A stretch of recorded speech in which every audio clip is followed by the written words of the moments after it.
Good morning everyone and welcome to another Miss Lonsdale Assembly. Thank you so much for tuning in today.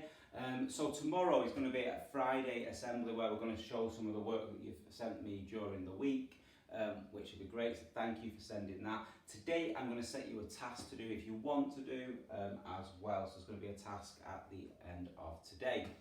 So we're going to find out about the 6 main religions in the world today. We're going to talk about the symbols which represent them briefly.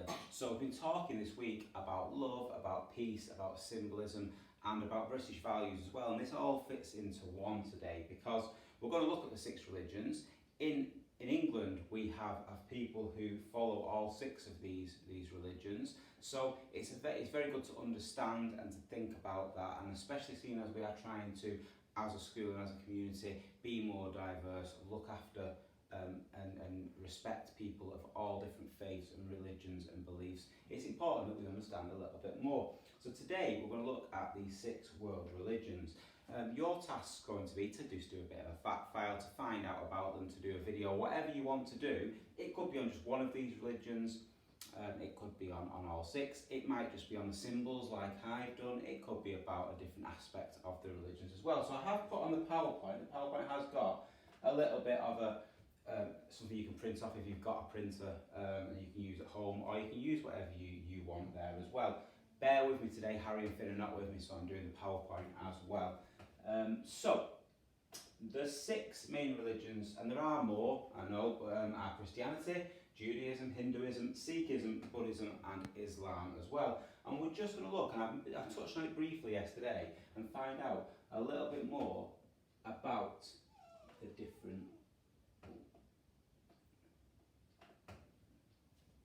different symbols on there.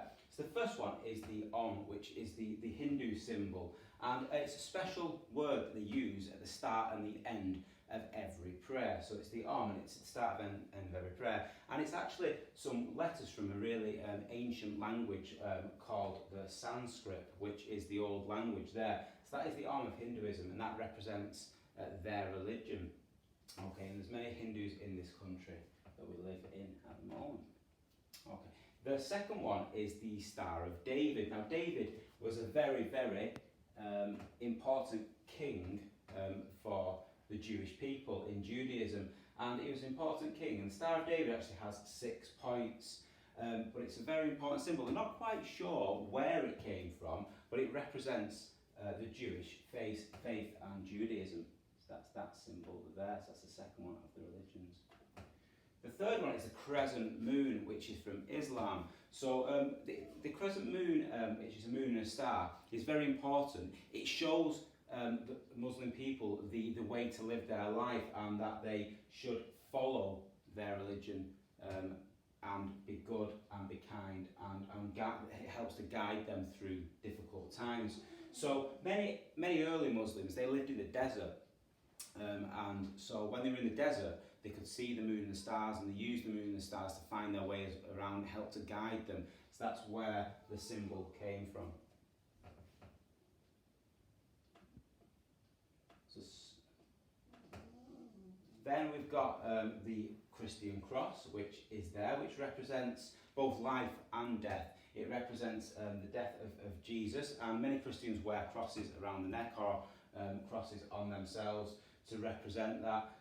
It shows, it's a symbol, like I say, of life and of death as well. It shows that Jesus died on the cross for us. So that's the symbol of Christianity. And the next one is the Buddhist wheel of law. Now, Buddhists believe in reincarnation and being reborn, and the wheel represents that. It represents the 8 truths to get to enlightenment.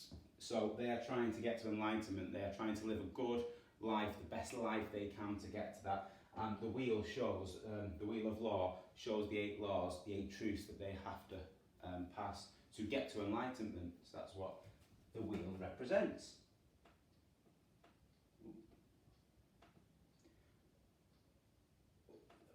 And finally, this is from Sikhism. This is the Khanda from Sikhism, and this is it's represented, it's actually split into 3 parts. The first part are the swords that are here, and they represent the fact that Sikhs fight for what is right. So the two swords there. Then you've got the circle in the centre there, and the circle represents the fact that God, he's never ending, he has no beginning and end, he continually carries on and on and on. And then in the middle here, you've got a double-edged sword, and that just represents how powerful God is.